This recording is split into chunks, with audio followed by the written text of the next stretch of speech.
the cameras flashed, the crowd froze. And just like that, Hollywood had a new obsession. Oh, absolutely. I mean, after 2 years of silence, endless PR spin, and nearly $1 billion in lawsuits, the director's chair is finally empty. And the truth is spilling out. It really is. Justin Baldoni finally speaks out after the Blake Lively settlement.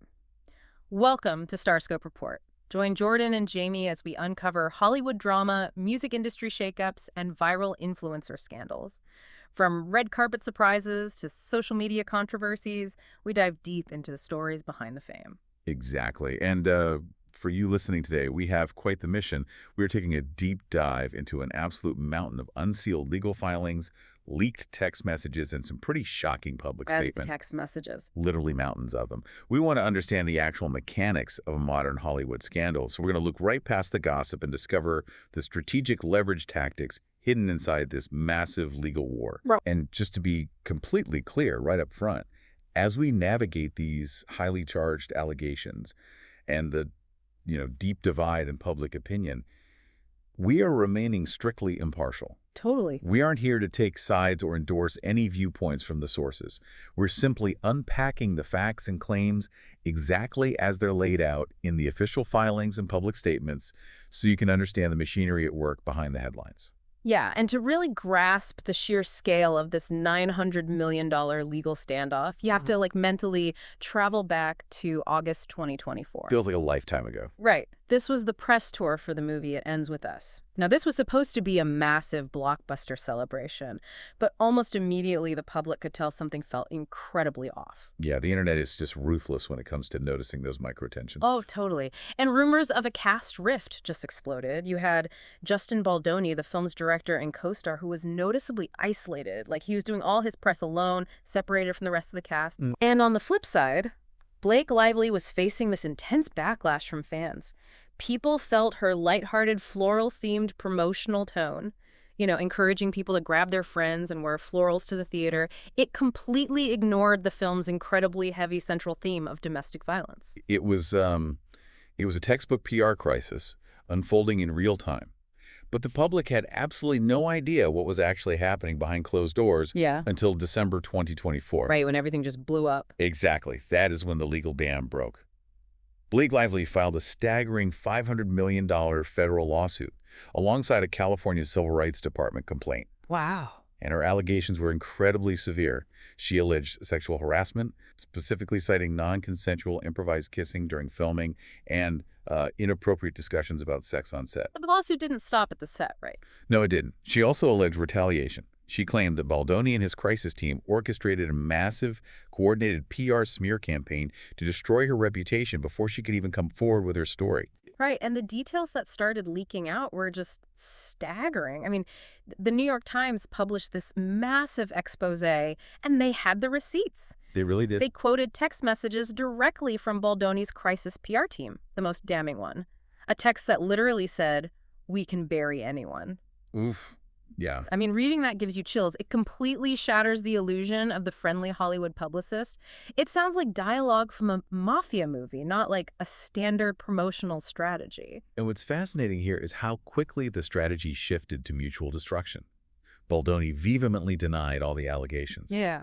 He stated they were completely fabricated, arguing that Lively had weaponized these claims simply to hijack creative control of the movie in the editing room. Which is wild. It is. And he didn't just deny the claims in the press. In January 2025, he fired back with a $400 million countersuit. He sued Lively, her husband Ryan Reynolds, her publicist, and initially even the New York Times, claiming defamation and civil extortion. Okay, but I have to push back here for a second because this is something I keep getting stuck on when reviewing the legal filings. Sure. When Lively's team calls it an illegal smear campaign, isn't putting out negative PR just like standard Hollywood crisis management? That's a fair question. Right. I mean, think about a political campaign. Opposition research, changing the narrative, hiring a crisis firm to cast doubt on your opponent. Isn't that just part of the game? Why does hiring a tough PR firm suddenly turn into a $500 million federal lawsuit? That is a brilliant point, and it's actually exactly the distinction the judge focused on.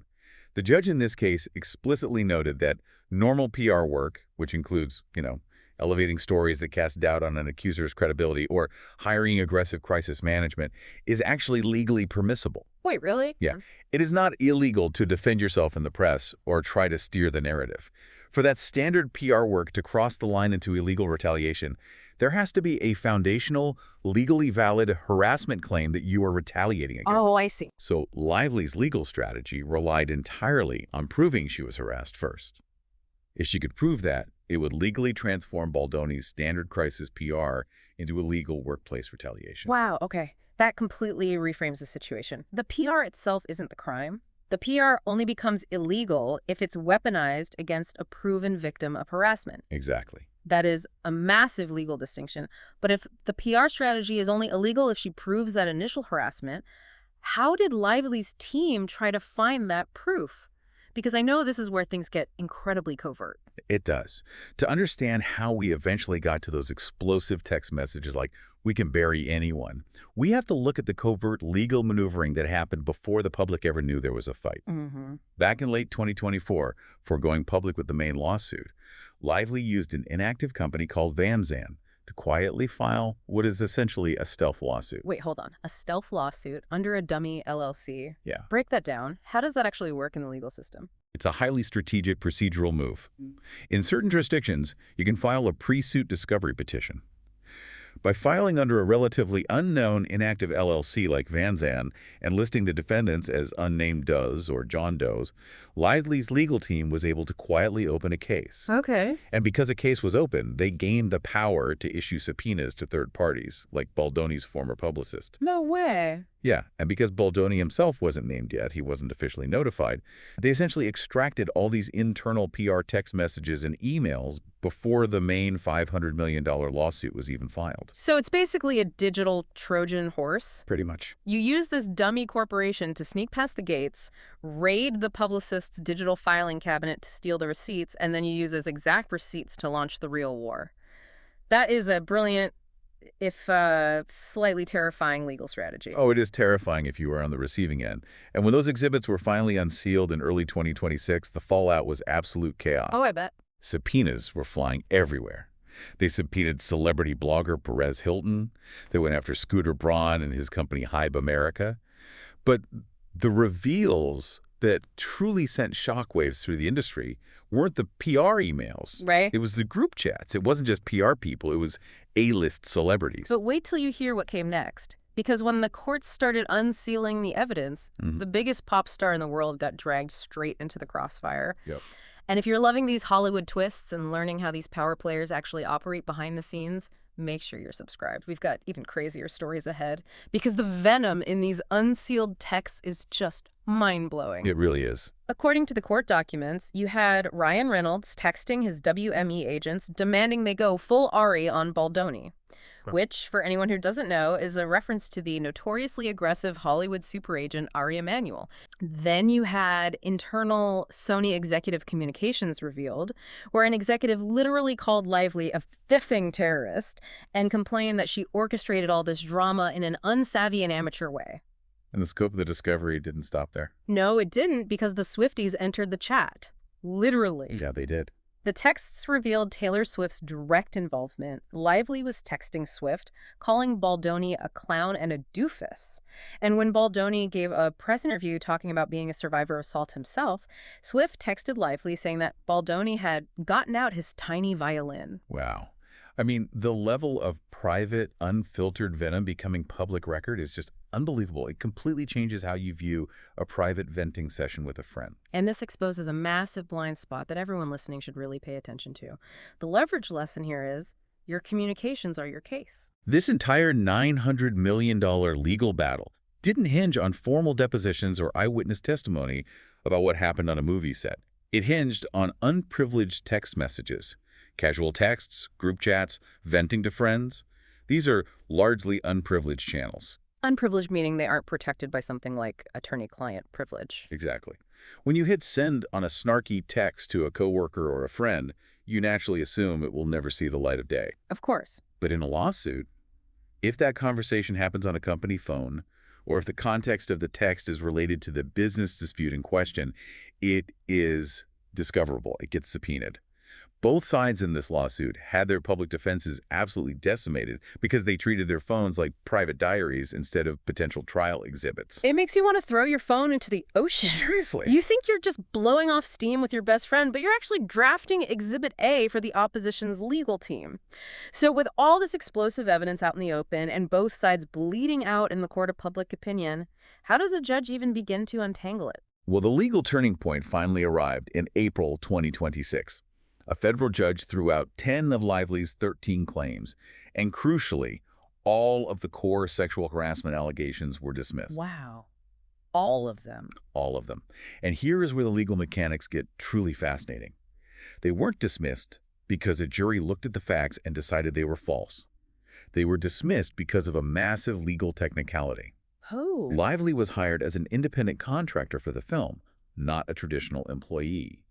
Therefore, the federal workplace harassment laws she sued under, specifically Title VII of the Civil Rights Act, did not legally apply to her in this context. Okay, I need to pause you right there because this sounds completely wild to the average person. I know it does. Why is an A-list actor considered an independent contractor? Is this just a Hollywood loophole? How does someone making millions of dollars not count as an employee? It all comes down to how high net worth individuals structure their businesses for tax and liability purposes.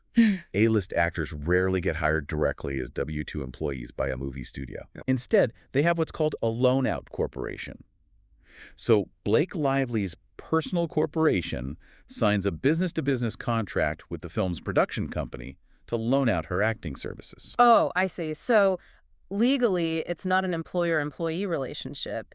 It's two businesses signing a vendor contract. Precisely. And Title VII, which provides broad federal protections against workplace sexual harassment and retaliation, is specifically written to protect employees. Oh, wow. Because Lively's legal team filed under Title VII, the judge ruled that as a contractor, she simply didn't fall into the statute's jurisdiction. It's a massive, glaring loophole in the entertainment industry that strips high-level talent of standard federal protections, but it's the trade-off they make for the tax benefits of a loan-out corporation. That is an incredible detail. So because of a corporate tax structure, her biggest legal weapon is just completely confiscated by the judge. Yep. But Baldoni doesn't get to run a victory lap either, right? Not at all. Remember, Baldoni's $400 million countersuit had already been largely dismissed months earlier. A judge ruled that Lively's accusations, even if they turned out to be false, were made inside official legal filings and complaints. Okay. And under the law, statements made in the course of litigation are considered protected speech. You generally cannot be sued for defamation for what you say in a lawsuit, otherwise no one would ever feel safe suing anyone. Right, that makes sense. So suddenly, both sides are standing on a battlefield with no weapons. The harassment claims are tossed on a technicality. The defamation claims are tossed on free speech grounds, which sets the stage for the most anticlimactic climax in Hollywood history. In May 2026, just 2 weeks before a highly publicized jury trial was set to begin in Manhattan, they settle. And the amount of money that changed hands? $0. A $900 million war ends with a $0 check. But the silence didn't last. Fast forward a couple months to July 2026, and Justin Baldoni and his wife Emily finally break a 2-year silence. Right, that video. Yes. They released a deeply emotional 4-minute video on Instagram. They spoke candidly about the immense trauma their family endured over the last 2 years, the incredibly difficult process of healing, and the sheer injustice of the ordeal. Yeah. Emily Baldoni specifically questioned how a coordinated campaign to destroy her husband could happen, as she put it, disguised as a fight for women. And the public reaction to that video and the settlement in general has been dizzying. If you look at the public opinion scoreboard, both sides immediately declared victory. They really did.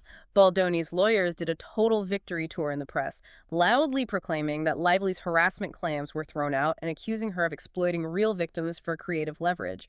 Meanwhile, Lively's camp claimed a resounding win because Baldoni's countersuit failed to get a single dime out of her. It's complete chaos. Total chaos. How can both sides realistically claim they won a $0 settlement? Well, because winning isn't always a number on a check. This is our second big leverage lesson today. Yes, Lively walked away with $0 in financial damages. But look closely at what she got in writing. Okay. The joint settlement statement, which was signed and agreed to by Baldoni's own legal team, included a very specific sentence acknowledging that Lively's concerns deserved to be heard. Okay, but what does that actually do? To the average person, that just sounds like generic PR fluff designed to make everyone play nice. It's far more powerful than fluff. It's a permanent narrative anchor. Mm-hmm. For 18 months, Baldoni's entire legal and public defense was that Lively completely fabricated these concerns out of thin air just to steal creative control of the edit. Right. By getting Baldoni's team to legally sign a document stating her concerns deserve to be heard, Lively's team effectively neutralized his core counter-narrative. That statement is now public record. Oh, wow. It is the exact quote. Her lawyers and publicists will keep in a file folder for the rest of her career whenever this is brought up. In high-conflict celebrity situations, controlling the permanent public narrative is often vastly more valuable than a financial payout.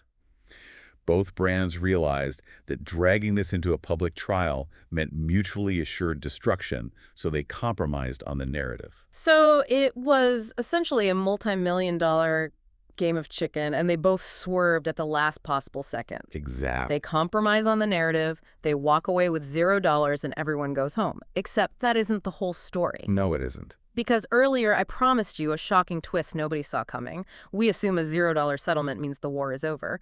But I was reading a report from the International Business Times, and Lively is still actively pursuing over $8 million in legal fees from Baldoni. Yep. She is demanding he cover her astronomical costs for fighting his dismissed defamation suit.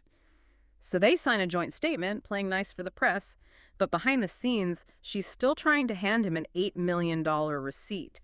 How is that even possible if the case is settled? This is actually a very common yet brutal mechanism in states with strong free speech protections.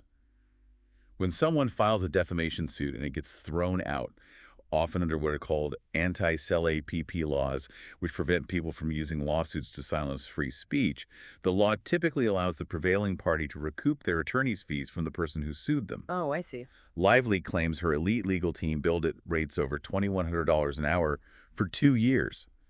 So while the main damages of the lawsuit are settled at zero, the administrative cost of fighting the war is still very much in play. The judge still has to rule on whether Baldoni has to foot that massive bill. It just never ends. The public thinks the credits have rolled, but they are still fighting over the catering budget backstage. Pretty much. Stay tuned and hit that subscribe button so you don't miss what's coming next, because we will definitely be tracking who ends up paying that $8 million invoice. But stepping back from the invoices and the PR spin, we have to ask the ultimate question.